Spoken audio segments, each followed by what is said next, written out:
All right, so today we are going to look at section 3 in our notes, which is talking about the expansion of the Islamic Empire. So you guys completed the document activity where we were looking at the type of cultural diffusion that allowed for the Islamic faith to spread throughout parts of the Middle East, Africa, Asia, etc. And so through using those documents, you were to kind of gather support for what was the main cause of that cultural diffusion. And using those documents, you might have argued, one more than the other. The main reason that Islam was able to spread so rapidly throughout this region was really due to military conquest. That's probably the number one reason for how they were successful in expanding their empire. If you're examining the map here, that was one of your sources. This particular map is showing how if we're marking the year 622 as when Muhammad started the Islamic faith, and how from that time they were able to expand from just the Arabian Peninsula itself out into more further into Eastern Asia, as well as up into the north, into parts of the Fertile Crescent, into where modern-day Syria and Iraq are, up into Turkey, which would have been at that time controlled by the Byzantine Empire, and then across northern Africa and up into Spain and parts of modern-day France. So the Islamic faith was spread very quickly, really thanks to these military conquests, which you can see by the black arrows that are showing different kind of battles and conflicts that occurred that furthered the faith through those areas. Now, what's interesting and important to note is that in this particular document, which is an excerpt from the Quran, it notes all of the different behaviors and attitudes that are appropriate for Muslims. Now, if you note, it says about killing others and things like that. The idea was that the Quran was presenting that those that are Muslim should never kill others that are of the same faith. However, if you note there at the bottom, it says permission to take up arms is hereby given to those who are attacked because they have been wronged. God has power to grant them victory. So the idea was that, especially later on during the time of the Crusades, that Muslims were not allowed to attack other Muslims. However, those who were not converting to the Islamic faith, if they were given the opportunity to peacefully convert and did not do so, then as a result, they were considered kind of enemies of the faith and could, in this instance, would be allowed to kind of use that to attack them and potentially conquer their civilization in order to take that land.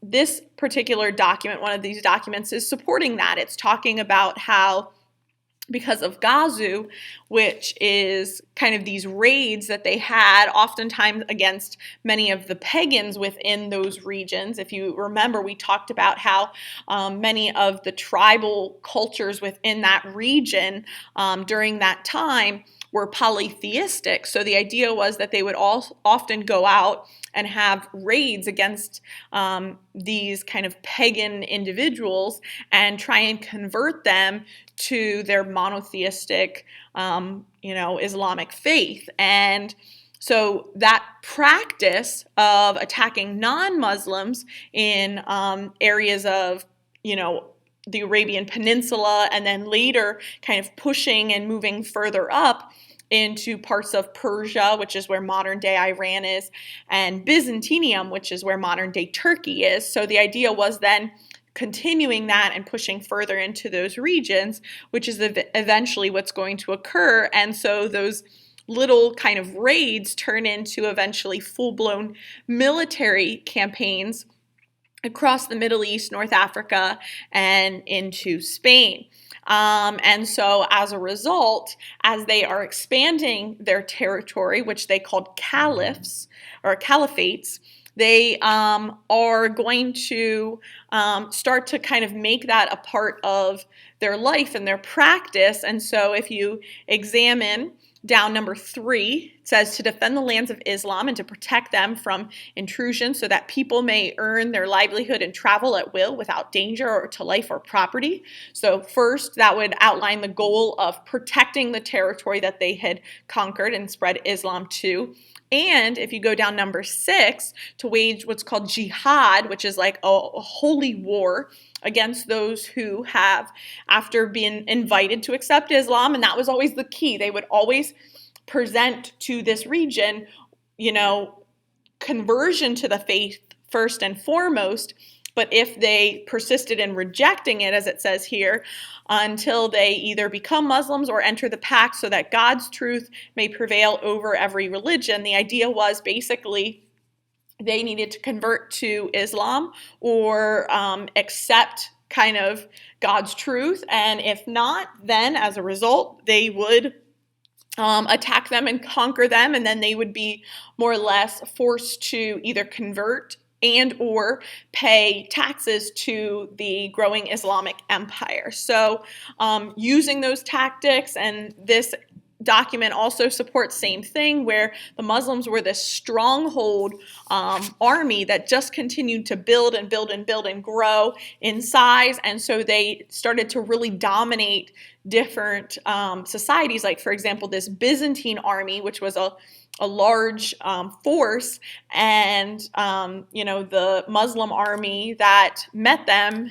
at the Battle of Ar-Yarmouk were basically able to conquer them relatively easily and took control. And as a result, they believed that they were doing kind of God's work, which is something we talked about before with the Crusades, where the Christians believed the same thing. They were doing God's work and needed to protect holy lands from the Islamic faith coming in and conquering that and making it part of our empire. So really, the military conquest is probably the number one way that the Islamic faith was able to spread and kind of expand their empire. So we will see that here. So let's write that down in our notes. So for EQ number 1, first bullet, we want to say the rulers who followed Muhammad's death,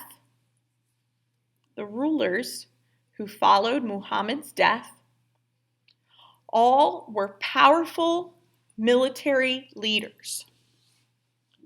And then put a semicolon. We're going to say they built up massive armies.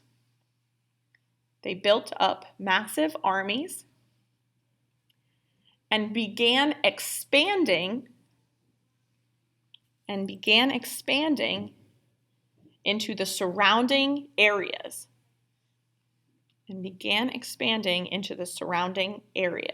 So those caliphs who followed Muhammad, and Muhammad was kind of a part of this attitude as well, all were starting to expand and spread their religion using these raids and what would eventually turn into full-blown kind of like military conquests, and were very strong military leaders and generals, etc.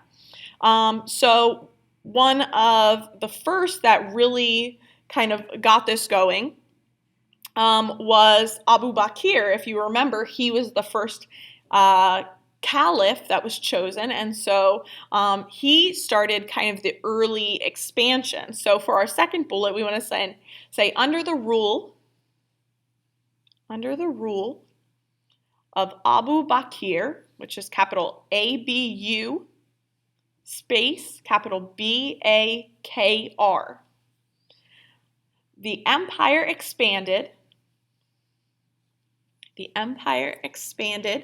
to include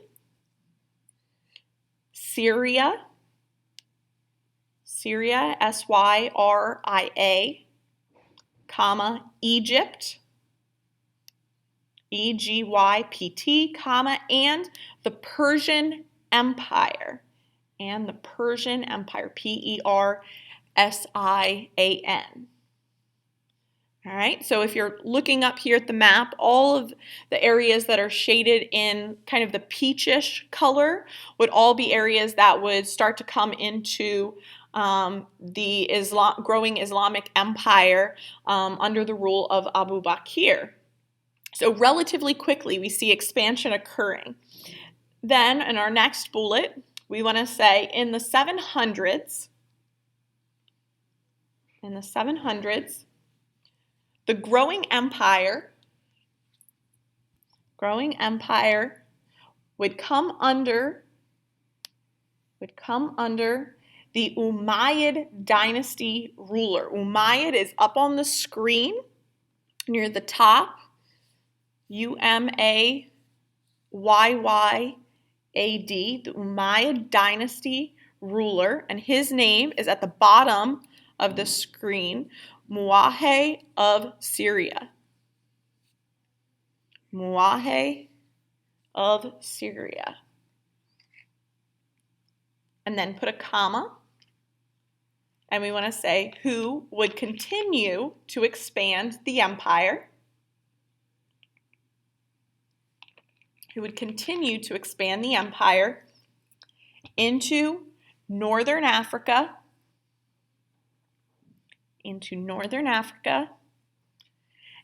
and southern Spain. And then put a semicolon. And we want to say Muwahhid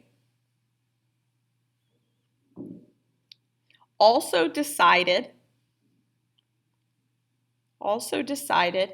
to move the capital of the empire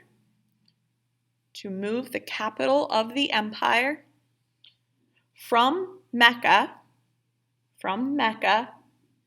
to Damascus. And Mecca and Damascus are both up there on the screen for you. So since Muwahhid was of Syria and Damascus is actually the modern day capital of Syria, he moved the capital up to the region that he was from. And so we see this is going to be our first kind of capital move of the Islamic Empire, but not our last. So it moves from Mecca to Damascus at this time. So that would be in kind of the early 700s that we start to see a lot of those changes and growth occurring. So that takes us then to the year 750. So this is our next bullet. We want to say in the year 750 CE,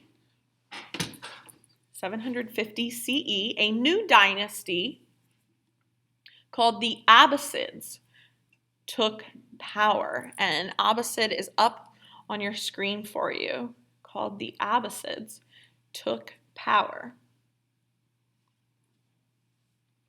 And so what's important about the Abbasids is they started to do some important things for the growing empire. The first, so this is our next bullet, we want to say the Abbasids moved to the capital city. Abbasids moved the capital city to Baghdad, and Baghdad is up on the right side of the screen there. So again, another change, and this was really because the Abbasid dynasty was located more in this region of where modern-day Iraq was. So they, again, relocated the capital. So put a semicolon. And we want to say what's significant about this and this kind of movement is that we start to see a greater influence of kind of Persian influence, where traditionally the leadership of the kind of Islamic empire was very much driven by more of kind of Arab or Arabic culture. And this is now where we start to see more of a Persian influence coming from regions of Iraq, Iran, and further outward. So let's put that down. So after our semicolon, we would say this increased the Persian influence over the empire. This increased the Persian influence over the empire and sparked the Islamic Golden Age. And sparked the Islamic Golden Age, which was a renaissance of culture, comma, art, comma, science, comma, and learning.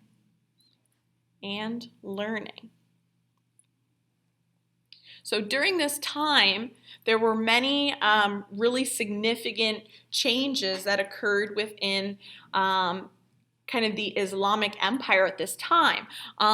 Many early kind of developments of science and thought came about. Like there was a lot of chemistry being done, as well as the creation of Arabic numerals, which was a huge growth in that time.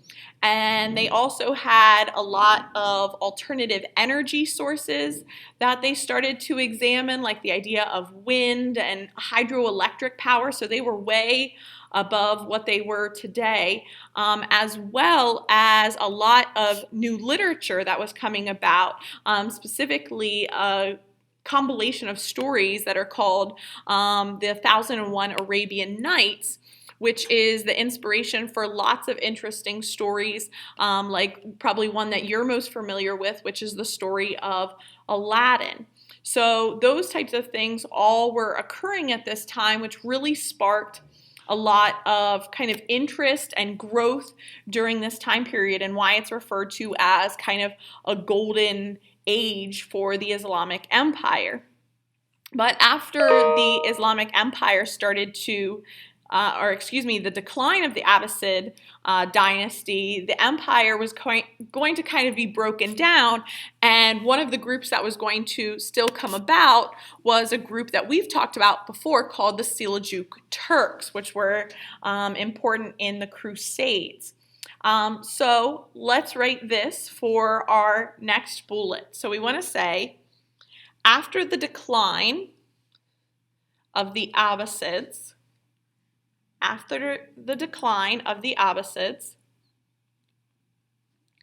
the empire would be temporarily fractured. The empire would be temporarily fractured into small regions,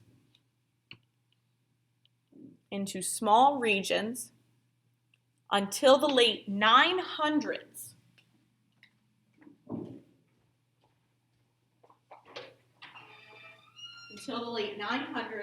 When these regions would be reunited by the Seljuk Turks.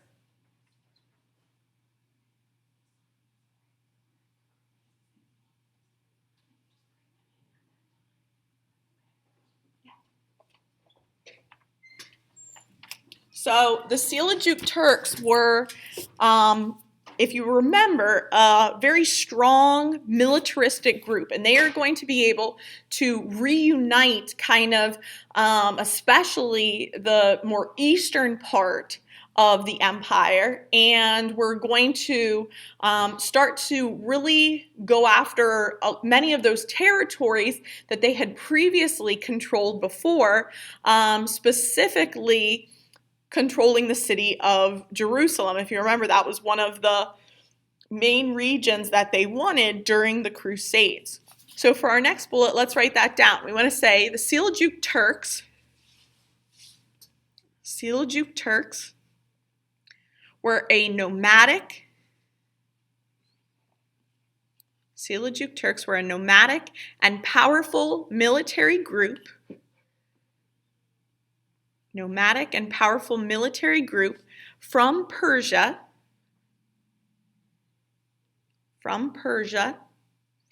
Who wanted to continue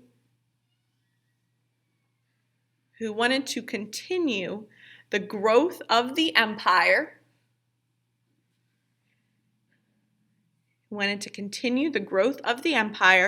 By capturing Jerusalem.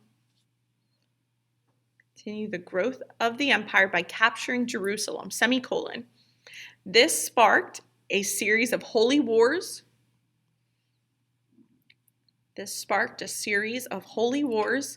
With the Byzantine Empire. And Byzantine Empire is up on the screen in the bottom left. Byzantine Empire and Christians across Europe called the Crusades. And then put a semicolon. And one of the most significant things about the Crusades, and we kind of talked about this a little bit before, but really prior to the Crusades, most Christian kind of empires and powers at that time were really not very concerned about Muslims or kind of the spread of Islam at that time. It wasn't until they started to kind of invade and take over this territory and this land that now all of a sudden we see Christians being kind of up in arms with the spread of Islam. And that is when many times the portrayal is that these crusades were over just, religion, and realistically, they were really over the control of land and resources. And so what that did is it sparked really a turning point for the relationships between Christians and Muslims, and especially the Christian perspective and perception of Islam. And so from that point forward, this is kind of the beginning of this attitude of Christian versus Muslim belief. So let's write that down. We want to say the Crusades served as a turning point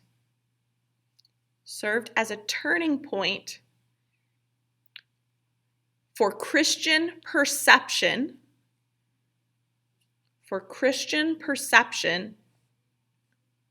of Islam.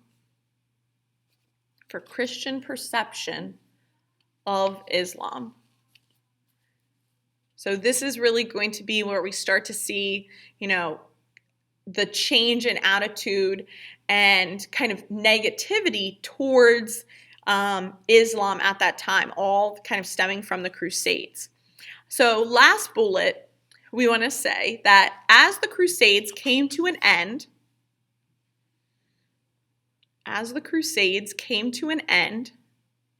Islamic empires continued to thrive, THRIVE, and expand throughout the Middle East. Africa, and Asia. And so that's what we're going to talk about now, is 3 of those empires that were so successful in expanding and controlling these regions. So we are going to start now in EQ2 with looking at the Ottoman Empire, which is the empire that was centered mostly in the region of the Middle East and the former regions of the Byzantine Empire.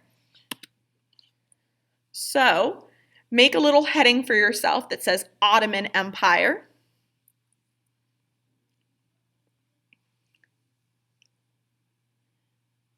All right, and now we're going to put some bullets underneath that, talking and describing the Ottoman Empire. So we want to say that descendants of the Seljuk Turks, descendants is Descendants,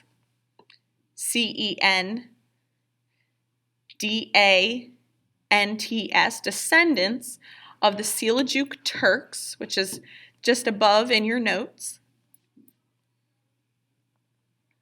And then put a comma. The Ottomans took control of the Byzantine Empire, which is there on the side, of the Byzantine Empire, and created the basis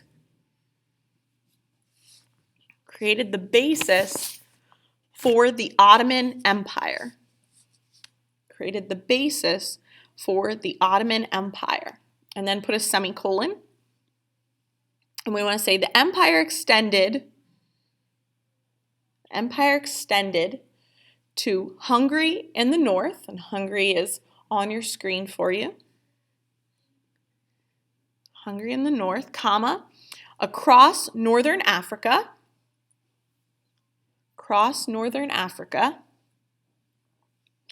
comma, into parts of the Arabian Peninsula,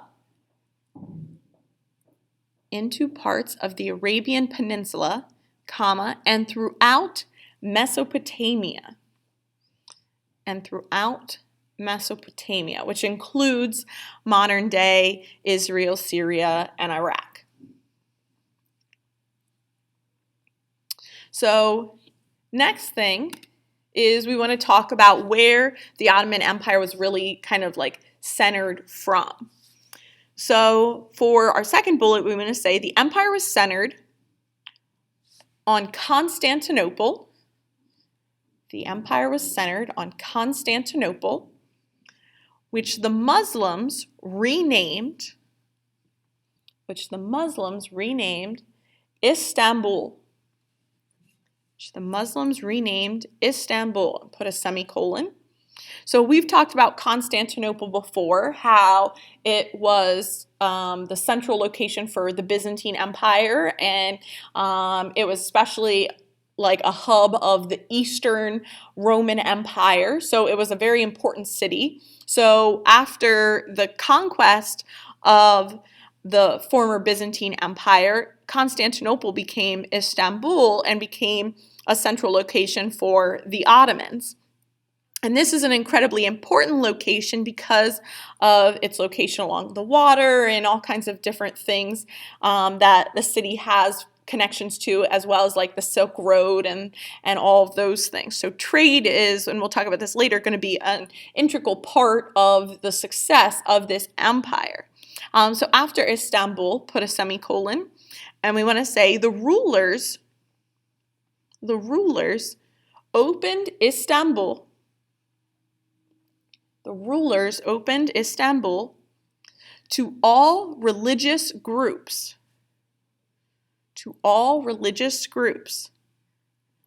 But Islam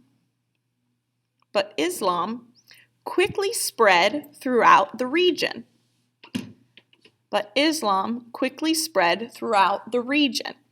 Semicolon. So while they promoted religious tolerance in this region, Islam still quickly kind of became one of the dominant, religious groups within this empire. So that's why today Istanbul is a major location and city within still the Middle East, and that it has huge, beautiful mosques. Like if you're looking at this picture right now, you can see lit up is the Blue Mosque that I was playing that call to prayer for you the other day. Also in the background, you can see another very important structure that we'll talk about here in a second called the Hagia Sophia, which is formerly a cathedral, one of the most famous cathedrals from the Byzantine Empire and the Emperor Justinian.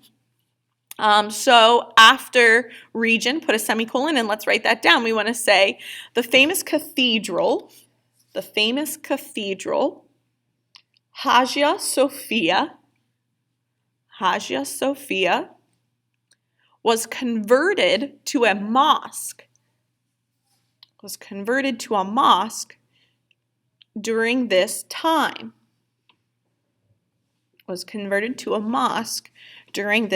Now, what's really kind of beautiful and unique about this structure is that when many of the Muslim groups were coming in and converting the Hagia Sophia to a mosque, they left. Now, the Hagia Sophia was famous for its huge domes that it had, so that already kind of fit with a lot of kind of architecture that's commonly used in mosques. So they brought in and added some elements. For example, if you're looking at the picture here, you can see in the upper left-hand picture different Arabic characters that were used that are displayed there. However, they also left intact much of the Greek Orthodox and Christian murals and paintings and artwork that were part of the Hagia Sophia. And so this church really represents, church/mosque, really represents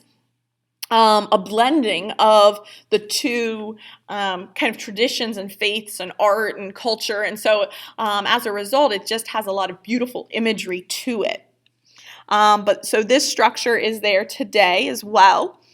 Now, the other thing we want to say is why this structure was so, why this empire was so successful. So the third bullet, we want to say the empire was one of the most successful in history. The empire was one of the most successful in history due to its powerful military. Which dominated naval and land battles for much of the Middle Ages.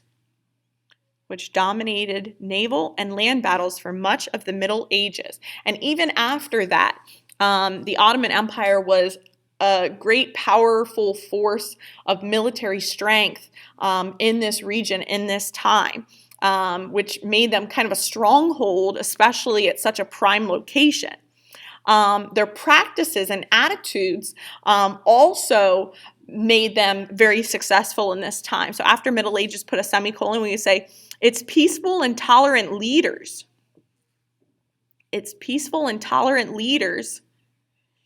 Improved the living conditions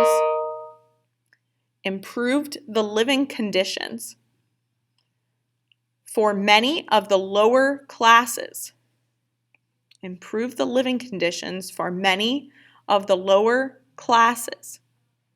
Semicolon. And the reason for this is this next part. Its emphasis on economic prosperity.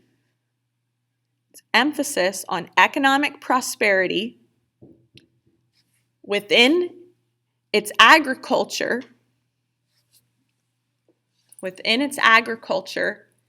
and its trading empire. Connected the Eastern and Western worlds.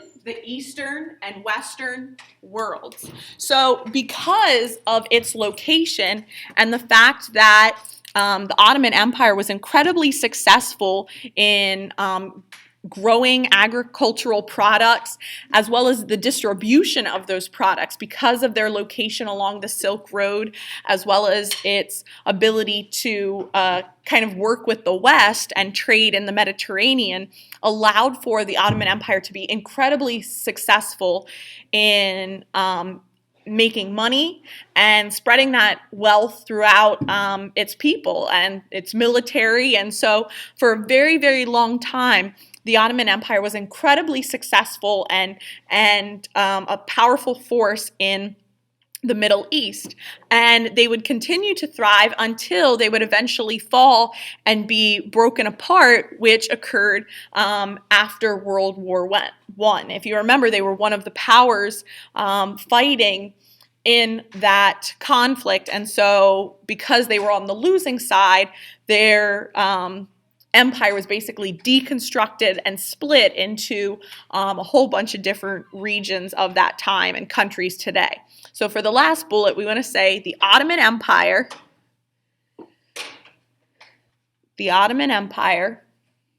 would continue to thrive until its downfall at the end of World War I. Till its downfall at the end of World War I. And so there's just an example of why they were such a powerful trading force, because of their very convenient location along the Silk Road and with all those different products being traded. All right, so our second empire we're going to talk about is the Safavid Empire. So if you want to write that down as a little heading for yourself.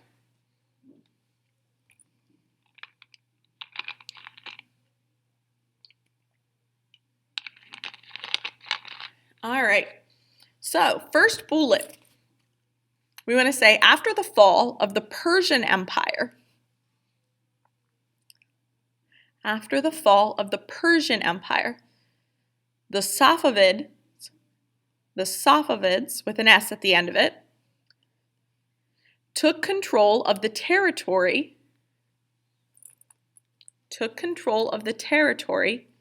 between Mesopotamia and India. So this region is where modern day kind of Iraq and Iran are. So you might want to write in parentheses after that, modern day Iraq and Iran. So put a semicolon. We want to say the rulers of this empire,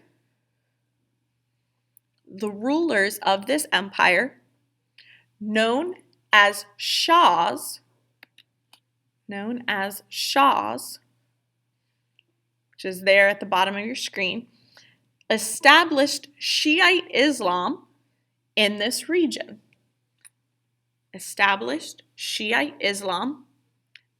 region. If you remember, we were talking about how Shiite Islam is dominant in this region today, and this is really because of the Safavids and their dynasty rule at that time, which brought Shiite Islam to that area. Next bullet, third bullet, we want to say the Safavid Shahs, or excuse me, this is the second bullet. The Safavid Shahs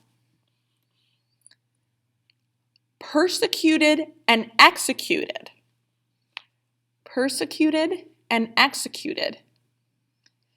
anyone who practiced Sunni Islam.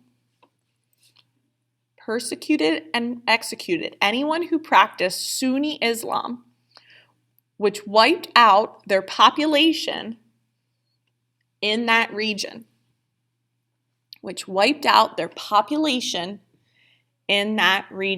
So that kind of goes to explain why, first of all, Sunni Muslims are not as common in that region. And second of all, that also goes to add to, if you remember, some of the discussions we were having about tensions between Sunnis and Shiites in that region really stem from this empire and their lack of religious tolerance and kind of persecution in this region. So in contrast to the Ottoman Empire, they were much more strict and not as tolerant as other religious groups. So that kind of all adds to that.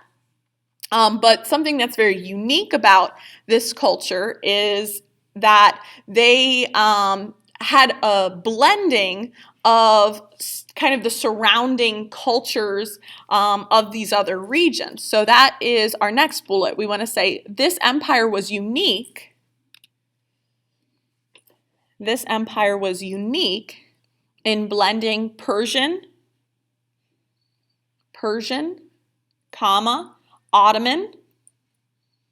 Ottoman, and Arab cultures, which resulted in beautiful art and architecture.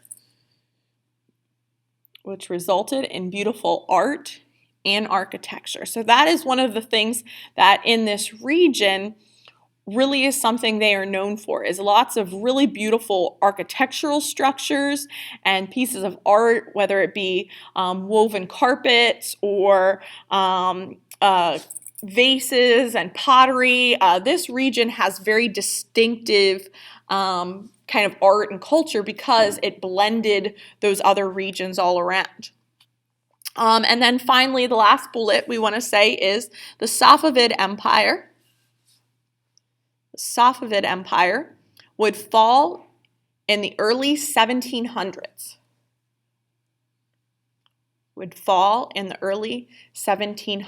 But a lot of the things of their political structure, for example, like the model of using shahs as their leader, was something that was going to carry over and into Iran up until the 1970s, which we'll talk about later with the Iranian Revolution.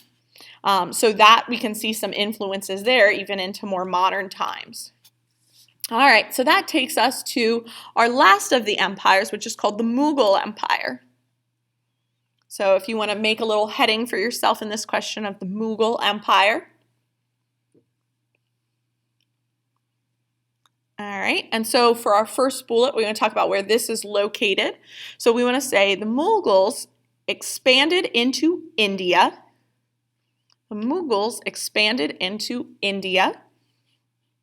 And were descendants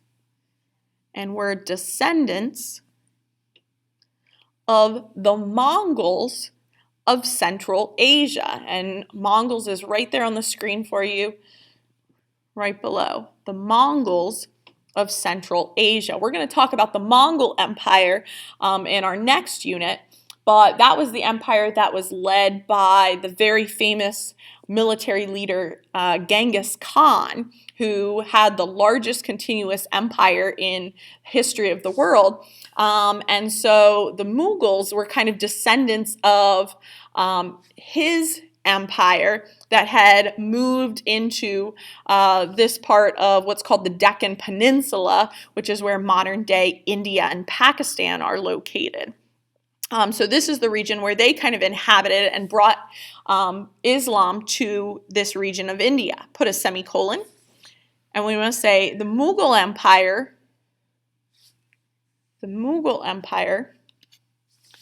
started under the rule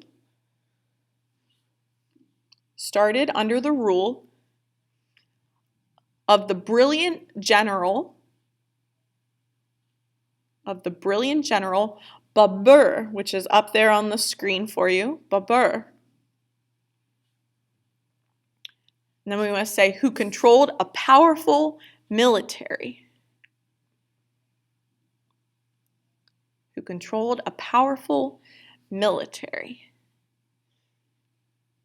Now, some of the things that are important about Babur and his rule is, first of all, he promoted a lot of religious tolerance, similar to the Ottomans. And the reason for that was because with the practices of Islam, polygamy is, especially in more ancient societies or this time period, was more common of a practice.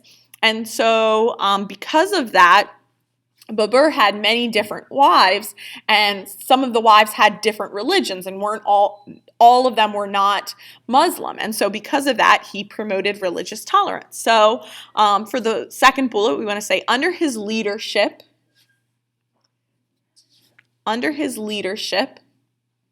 religious tolerance was practiced.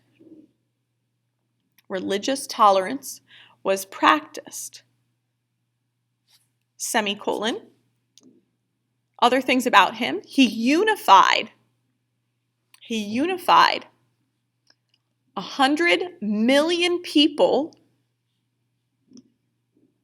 100 million people within India, semicolon. So under his rule, he was really successful at being able to bring all these different groups and ethnic groups and cultures together and unify them under one central rule, which was the Mughal Empire. So that was really incredibly important, and would be important later down the road as well. Next thing, we want to say he expanded art, architecture, and writing.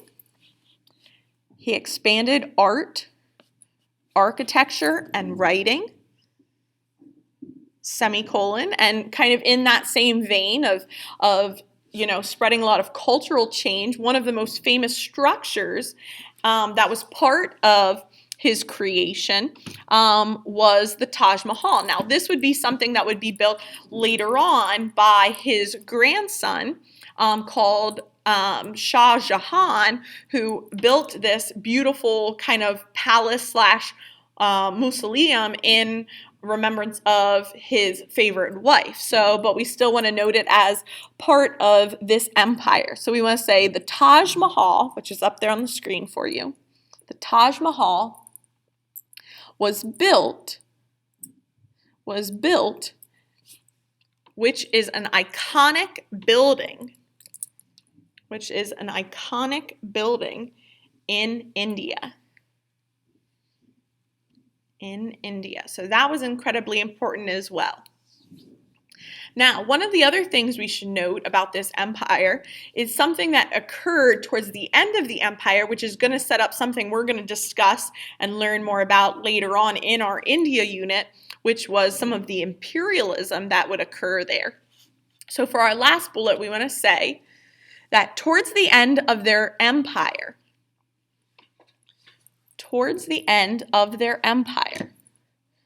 the rulers drained the empire financially.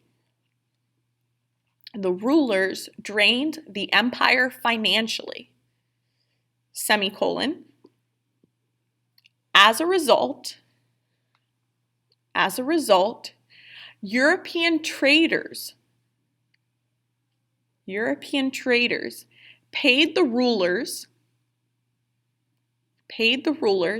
to set up trading posts in India.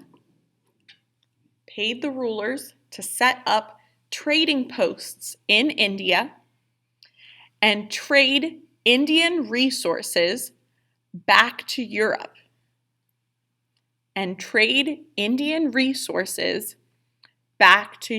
Semicolon. So if you're looking up here on the map, what started to happen is because the empire was becoming financially drained, some European kind of outsiders came in and asked if they could set up little trading posts and European settlements especially along the coastline of India, so that way they could trade some of the goods that India has, which India has many, many different natural resources that would be desirable. So India, to kind of make some money, said, sure, come on in, and opened their door to these European outsiders to start kind of taking these resources and trading them back to Europe. And eventually what this was going to do was open the door for outside rule that was going to eventually occur, which would happen with basically the British taking over and starting British imperialism in that country and region. So that's what we want to write after Europe and our semicolon. We want to say this would lay the foundation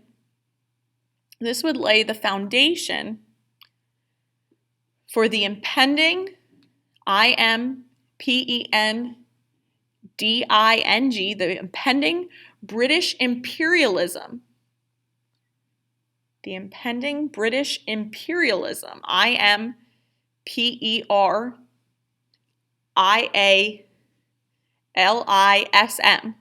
That would occur in India. In the 1800s. All right, so that is our notes for section 3.